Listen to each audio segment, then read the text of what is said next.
Election വരാൻ പോവുകയാണ് നാട്ടിൽ. നമ്മുടെ കേരളം ഒരു ഇലക്ഷൻ്റെ ചൂടിലേക്ക് കടന്നു വരാൻ വേണ്ടി പോകും. അതിൻ്റെ കാഹളം മുഴങ്ങിക്കഴിഞ്ഞിട്ടുണ്ട്. തെക്കും വടക്കും യാത്രകൾ അതിശീഘ്രം നടന്നുകൊണ്ടിരിക്കുന്നുണ്ട്. എല്ലാവരും അത് നിരീക്ഷിച്ചു കൊണ്ടിരിക്കുന്നുണ്ട്.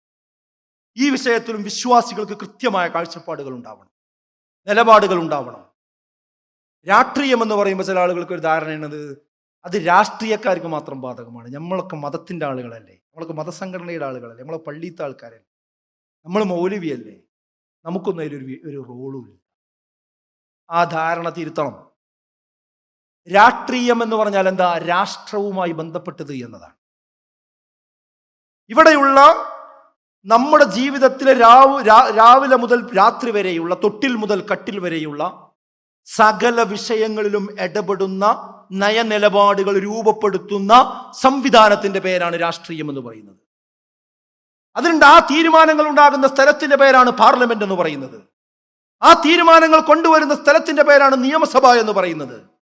ആ നിയമസഭകളിൽ ഈ നിയമനിർമ്മാണത്തിന് വേണ്ടി എഴുന്നേറ്റ് നിൽക്കുന്ന ആളുകൾക്ക് വിളിക്കുന്ന പേരാണ് എംപിമാരും MLA-മാരും എന്ന് പറയുന്നത്. ആ MLA-മാരും MP-മാർക്കും വോട്ട് ചെയ്യുന്ന ആളുകളാണ് ഞാനും നിങ്ങളും. നമ്മൾ ആരെ ജയിപ്പിക്കുന്നുവോ അതിനനുസരിച്ചാണ് അതിൻ്റെ ഉള്ളിലേക്ക് ആളുകൾ എത്തുക. അതിനനുസരിച്ചാണ് അവിടെ നിയമനിർമ്മാണങ്ങൾ നടക്കുക. നമ്മുടെ രാജ്യം എന്ത് ചെയ്യണം, എന്ത് ചെയ്യണ്ട എന്ന് തീരുമാനിക്കുക.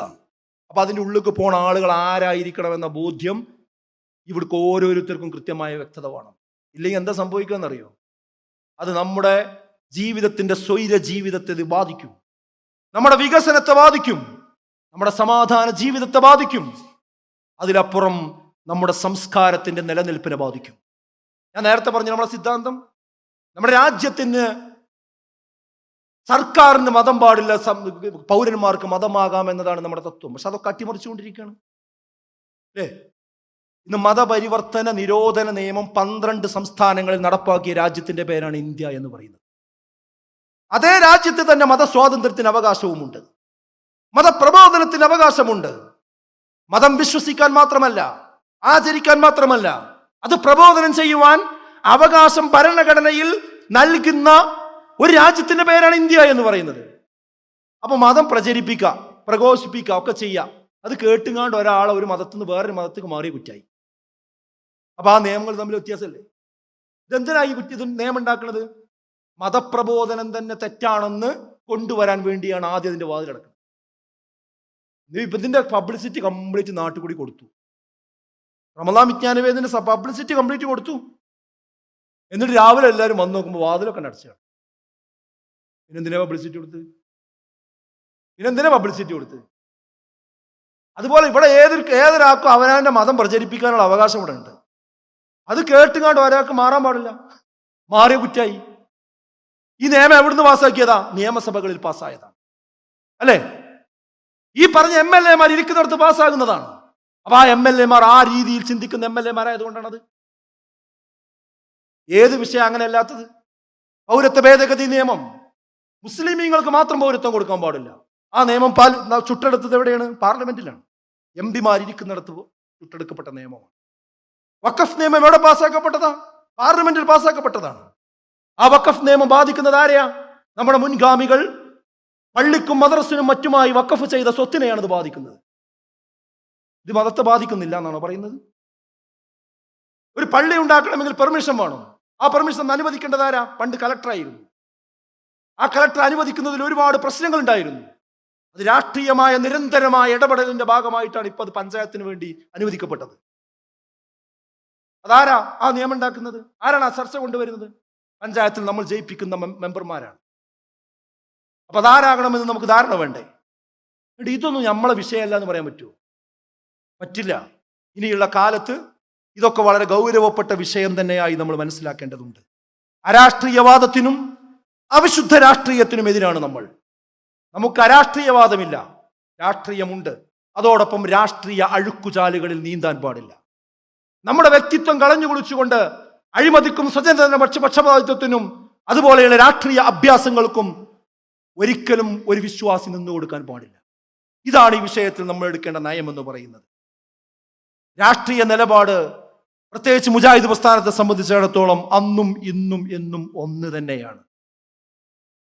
രാഷ്ട്രീയത്തിൽ ഇടപെടാം, മത്സരിക്കാം, കുഞ്ചിക സ്ഥാനങ്ങളിലെത്താം എന്ന് പറയുക മാത്രമല്ല അത് എത്തിക്കുക കൂടി ചെയ്ത ഒരു പ്രസ്ഥാനമാണ് മുജാഹിദ് പ്രസ്ഥാനം. അതിന് ആത്മീയമായ ഒരു തലം ഒരുക്കി കൊടുക്കുകയായിരുന്നു KM മൗലവിയെ പോലെയുള്ള പണ്ഡിതന്മാർ. അതിന് രാഷ്ട്രീയമായ ദിശാബോധം കൊടുക്കുകയായിരുന്നു KM സീതി സാഹിബിനെ പോലെയുള്ള രാഷ്ട്രീയ നേതാക്കന്മാർ. ആ KM സീതി സാഹിബ് സ്പീക്കറായിട്ടുണ്ട്, CH മുഹമ്മദ് കോയ സാഹിബ് മുഖ്യമന്ത്രി ആയിട്ടുണ്ട്, ഇല്ലേ? ഞാൻ പറയുന്നത് എന്തുകൊണ്ട് കേരളമായി UP ആകാതെ പോയി? UPയിൽ മുസ്ലിങ്ങളുടെ കുറവ് കൊണ്ടല്ല.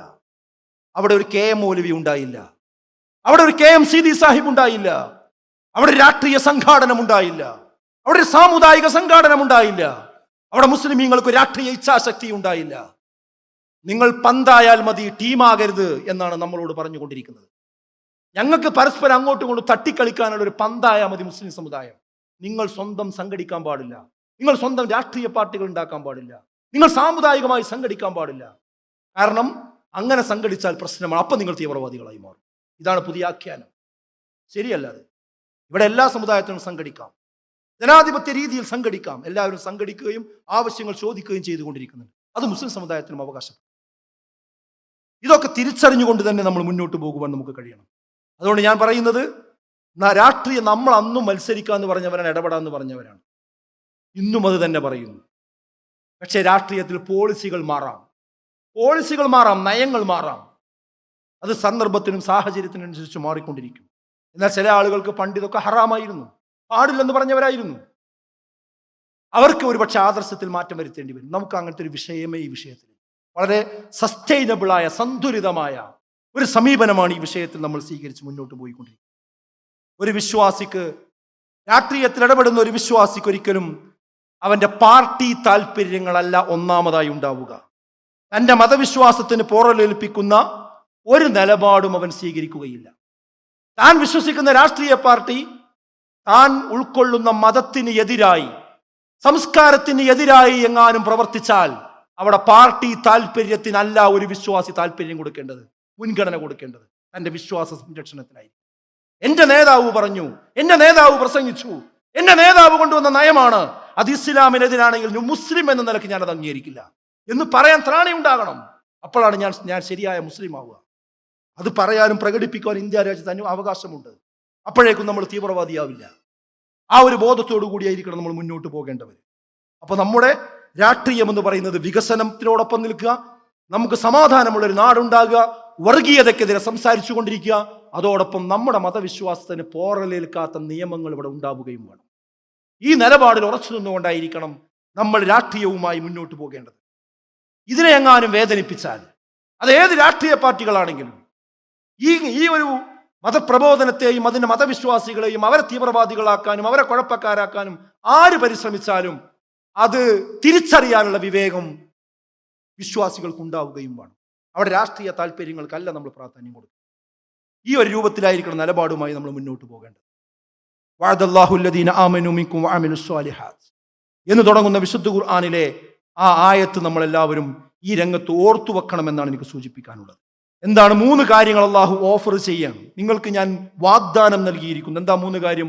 ഒന്ന്, നിങ്ങൾക്ക് സ്വാധീനം, ഭൂമിയിൽ സ്വാധീനം നൽകാം. രണ്ടാമത് പറഞ്ഞത് എന്താ? വലയുമക്കിനന്ന ലഹും ദീനഹും ഉല്ലദി ഇർതളാ, നിങ്ങൾ വിശ്വസിച്ച ആ മതത്തിന്, നിങ്ങൾക്ക് തൃപ്തിപ്പെട്ട മതത്തിന് നിങ്ങൾക്ക് നിലനിൽപ്പ് നൽകാം. മറ്റൊന്ന് പറഞ്ഞത് വലയുബദ്ദിലന്നഹും മിൻ ബഅദി ഖൗഫിഹിം അംനാ, ഇപ്പൊ നിങ്ങൾ ഒരു പ്രയാസത്തിലാണ്, ബുദ്ധിമുട്ടിലാണ്, ഭയപ്പാടിലാണ്, ആ ഭയം മാറ്റി നിങ്ങൾക്ക് നിർഭയത്വം തരാം. ഇതല്ലേ ഇപ്പൊ നമുക്ക് വേണ്ടുള്ളൂ. 3 തരാന്ന അള്ളാഹു വാഗ്ദാനം ചെയ്യും. ഒന്ന്, നമുക്ക് സ്വാധീനം നൽകാം. രണ്ടാമത്തത്, നമ്മുടെ ദീനിന് നിലനിൽപ്പ് നൽകാം. മൂന്നാമത്തത്, ഇപ്പോഴുള്ള ഭയം മാറ്റി നിങ്ങൾക്ക് സമാധാനവും തരാം. പക്ഷെ എന്ത് വേണം? നിങ്ങൾ അതിനൊരു കണ്ടീഷൻ പറഞ്ഞിട്ടുണ്ട്. ആ കണ്ടീഷൻ എന്താ? യഅ്ബുദൂനനി ലാ യുശ്രികൂന ബി ശൈആ, നിങ്ങൾ എന്നെ മാത്രം ആരാധിക്കണം, അതിൽ മറ്റൊരാളെയും നിങ്ങൾ പങ്കുചേർക്കാൻ പാടില്ല. അപ്പൊ അള്ളാഹുവിനെ മാത്രം ആരാധിക്കുക എന്നുള്ള തൗഹീദ് ഉയർത്തിപ്പിടിച്ച് നമ്മൾ പ്രവർത്തിക്കുകയാണെങ്കിൽ അവർക്കൊരു നിർഭയത്വം വ്യക്തിപരമായിട്ടും കുടുംബപരമായിട്ടും ഒരു സൊസൈറ്റി എന്ന നിലക്കും അള്ളാഹ് തരുന്നാണ് പറയുന്നത്. അത് തന്നിട്ടുമുണ്ട്. അതാണ് ഇന്നും കേരളത്തിന്റെ പ്രത്യേകത. യു പിയിൽ ഇല്ലാത്തൊരു നിർഭയത്വം ഇന്നും കേരളത്തിന് ഉണ്ടാകുന്നത് എന്തുകൊണ്ടാ വെച്ചാൽ ഇവിടെ തൗഹീദിന്റെ ഒരു ഭൂമി ഇവിടെ ഉണ്ടായി എന്നതുകൊണ്ടാണ്. ഇവിടെ ആ നിലക്ക് പ്രവർത്തനങ്ങൾ ഉണ്ടായി എന്നത്, ദഅവത്ത് നടന്നു എന്നതാണ്. ആ ദഅവത്ത് നിലക്കാൻ പാടില്ല. അപ്പോഴേ അള്ളാന്റെ സഹായം നമുക്ക് കിട്ടുള്ളൂ. എണ്ണക്കുറവൊരു വിഷയമേ അല്ല. ന്യൂനപക്ഷമല്ല പ്രശ്നം, ന്യൂനതയുള്ള പക്ഷമാണ്. ശരിക്കും ശ്രദ്ധിക്കണം. ന്യൂനപക്ഷമല്ല ഇസ്ലാമിലെ പ്രശ്നം, ന്യൂനതയുള്ള പക്ഷമാണ്. കമ്മിൻ ഫിഅത്തിൻ ഖലീല ഗലബത് ഫിഅത്തിൻ കസീറ. എത്ര ചെറു സംഘങ്ങളാണ് വലിയ വലിയ സംഘങ്ങൾ അതിജീവിച്ചിട്ടുള്ളത്. ബദറിൽ 300 ചില്ലാൻ ആൾക്കാർ മാത്രമാണ് മുസ്ലിങ്ങൾ ഉണ്ടായത്. അവിടെ വിജയിച്ചു. ഉഹദിൽ 1000ന്റെ മുകളിൽ ആൾക്കാരുണ്ടായിരുന്നു. അവിടെ പരാജയപ്പെടുക ചെയ്തു. എന്തേ? ചെറിയ ചില അനുസരണക്കേടുകൾ അവിടെ വന്നു. അപ്പം വിശ്വാസികളോട് എനിക്ക് പറയാനുള്ളത്, നമ്മൾ ഭയപ്പെടേണ്ടതില്ല, ഒരു പേടിയും വേണ്ട. എല്ലാ കുതന്ത്രങ്ങളെയും തിരിച്ചറിയാൻ കഴിവുള്ളവനാണ് പടച്ചത്. ആ അള്ളാന്റെ കാവലുണ്ടെങ്കിൽ ഒരാൾക്കും നമ്മളൊന്നും ചെയ്യാൻ കഴിയും. അതുകൊണ്ട് നമ്മൾ എന്ത് ചെയ്യുക? യഥാർത്ഥ വിശ്വാസത്തോടുകൂടി, ഈമാനോടുകൂടി, തവക്കുലോടുകൂടി നമ്മൾ മുന്നോട്ട് പോവുക. പടച്ചതമ്പുരാന്റെ സഹായം ഇൻഷാ അല്ലാഹ് നമുക്കുണ്ടാകും. സന്തുലിതമായ ഒരു ജീവിതക്രമം നമ്മൾ പാലിക്കുക.